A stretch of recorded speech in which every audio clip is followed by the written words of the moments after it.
여러분, 혹시 아주 단순한 단어 하나가 우리가 세상을 보는 방식을 통째로 담고 있다면 어떨 것 같으세요? 오늘 이야기할 단어가 바로 그렇습니다. 바로 에어리어죠. 우리가 정말 매일같이 쓰는 이 평범한 단어에 얼마나 많은 또 얼마나 다른 세상이 담겨 있는지 지금부터 저랑 같이 한번 제대로 파고들어 보시죠. 자, 에어리아 하면 아마 많은 분들이 이걸 가장 먼저 떠올리실 거예요. 그렇죠. 학창 시절 수학 시간에 만났던 바로 그 면적. 딱 떨어지고 계산이 가능한 아주 명확한 개념이죠. 그런데 말이죠. 바로 그 똑같은 단어가 이렇게 무겁고 비극적인 현실을 나타내기도 합니다. 재해지역. 이 말을 듣는 순간 area는 그냥 공간이 아니라 도움이 절실하게 필요한 또 회복해야 할 장소라는 완전히 다른 의미를 갖게 되죠. 그러다가 또다시 우리 일상으로 휙 돌아와서 지역 번호가 되기도 하고요. 자, 보세요. 삼각형의 넓이, 재난이 휩쓴 땅, 그리고 전화번호라니 아니 대체 어떻게 이 모든 게 에리어라는 한 단어 안에 다 들어갈 수 있는 걸까요? 바로 이게 오늘 우리가 파헤쳐볼 핵심 질문입니다. 도대체 에리아라는 이 한 단어가 어떻게 기하학적인 모양에서부터 복잡한 사회 시스템, 심지어 보이지 않는 우리 머릿속 지식까지 정의할 수 있는 걸까요? 그 비밀을 한번 제대로 들여다보겠습니다.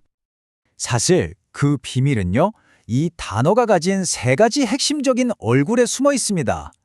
이 세 얼굴이 바로 area라는 단어가 가진 힘의 원천이라고 할 수 있죠. 네, 바로 이 세 가지입니다. 첫째는 눈에 보이는 물리적인 장소, 둘째는 크기를 재는 측정값, 그리고 마지막 셋째는 눈에 보이지 않는 추상적인 분야. 이 세 가지 얼굴을 알면요, 에리어가 어떻게 세상을 착착 구분하고 정리하는 강력한 도구가 되는지 이해할 수 있게 됩니다. 자, 그럼 첫 번째 얼굴부터 시작해 볼까요? 에리어가 우리 눈에 보이는 이 물리적인 공간에 어떻게 선을 긋고 또 의미를 만들어내는지 한번 살펴보겠습니다. 가장 기본적이고 문자 그대로의 의미죠. 바로 표면적입니다. 어떤 물체의 겉면 넓이를 말하는 건데요. 이게 단순히 수학 문제에만 나오는 게 아니라 여기 예시처럼 식물 잎이 햇빛을 더 많이 받기 위해 표면적을 넓히는 것처럼 생물학 같은 다른 과학 분야에서도 정말 중요하게 쓰이는 개념이에요. 그리고 이 물리적인 공간은 때로 아주 무거운 사회적 의미를 갖게 됩니다. 재해지역이라는 말이 딱 붙는 순간 그 땅은 그냥 땅이 아니게 되는 거죠. 국가적인 지원과 복구가 시급한 특별한 공간으로 그 의미가 완전히 바뀌게 됩니다. 이 개념은요, 이렇게 거대한 지역에서부터 아주 개인적인 차원, 바로 우리 몸까지 훅 좁혀지기도 합니다. 우리가 아픈 부위나 해당 부위라고 말할 때처럼 에어리어라는 단어로 우리 몸의 지도를 그리는 셈이죠. 거대한 땅덩어리부터 우리 피부의 작은 한 부분까지 에어리어는 경계를 긋고 특정 공간을 지정하는 역할을 톡톡히 해냅니다. 자, 이제 물리적인 세계에서 우리가 만들어낸 사회라는 세계로 한번 넘어가 볼까요? 에리어는 우리가 만든 사회를 정리하고 조직하는 데에도 정말 핵심적인 역할을 하거든요. 도시부터 전화통화까지 정말 안 쓰이는 데가 없습니다. 우리가 사는 곳을 나눌 때 가장 기본적으로 쓰는 말이잖아요. 바로 도시지역과 농촌지역.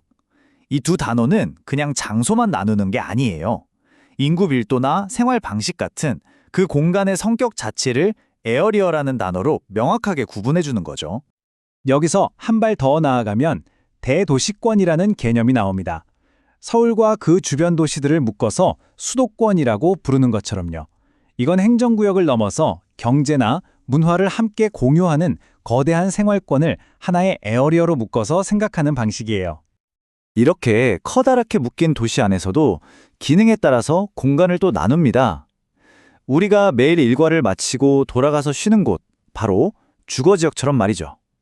시끄러운 상업지역이나 공장지대와는 다른 조용하고 안락한 공간이라는 의미가 이 단어에 담겨 있죠. 이런 기능에 따른 구분은 또 있습니다. 바로 관광지. 그곳에 사는 사람들보다는 찾아오는 방문객들의 활동으로 그 공간의 성격이 정의되는 곳이죠. 여름에 붐빈다는 예시 문장만 봐도 딱 감이 오시죠? 때로는 에어리아라는 단어가 아주 강력한 규칙을 의미하기도 합니다. 보안구역처럼요. 여기에는 눈에 보이지 않는 아주 단단한 경계선이 그어져 있는 거죠. 아무나 들어갈 수 없다는 규칙 자체가 바로 이 에어리아의 정체성이 됩니다. 와, 이건 진짜 흥미로운 확장이에요. 사회를 조직하던 이 원리가 이제는 통신기술에까지 적용됩니다. 바로 지역 번호죠. 우리가 거는 전화조차도 보이지 않는 지리적 에어리어로 구분해서 연결되는 거라니 정말 대단하지 않나요? 자, 이제 마지막 단계입니다. 눈에 보이는 물리적 공간, 그리고 우리가 만든 사회적 공간을 넘어서 이번에는 손에 잡히지 않는 세계로 들어가 볼 거예요. 바로 기술이나 지식 같은 추상적인 영역 말입니다. 에어리어가 쓰이는 가장 추상적인 방식, 바로 전문 분야입니다. 이건 물리적인 땅이 아니에요. 한 사람의 머릿속에 있는 지식과 경험의 영토를 정의하는 거죠. 당신이 다른 사람보다 훨씬 더 깊이 알고 있는 것, 바로 그게 당신의 Area of Expertise입니다. 자, 그럼 한번 스스로에게 질문을 던져볼까요? 여러분이 정말 자신 있게 이 분야는 내 영역이야 라고 말할 수 있는 에리어는 무엇인가요? 거창하지 않아도 괜찮아요. 자, 이렇게 보니까 에리아가 정말 만능 단어 같죠?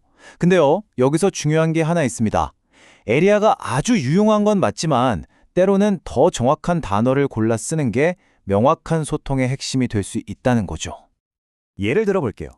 리전이라고 하면 보통 에어레어보다 훨씬 더 넓은 지리적 범위를 말할 때가 많고요. 소는 스쿨전처럼 어떤 특별한 규칙이 적용되는 구역을, 디스트릭트는 보통 행정적인 목적, 예를 들어 강남구 할 때처럼 공식적인 구역을 의미하는 경우가 많습니다. 바로 이런 미묘한 차이를 아는 게 언어의 진짜 힘이죠. 결국 오늘 이야기의 핵심은 이겁니다. 에어리어는 그냥 공간을 가리키는 단어가 아니라는 것. 눈에 보이든 보이지 않든 우리가 이 복잡한 세상을 이해하고 정리하고 또 다른 사람들과 소통하기 위해 사용하는 아주 근본적인 개념적 도구라는 거죠. 마지막으로 여러분께 이 질문을 드리고 싶네요.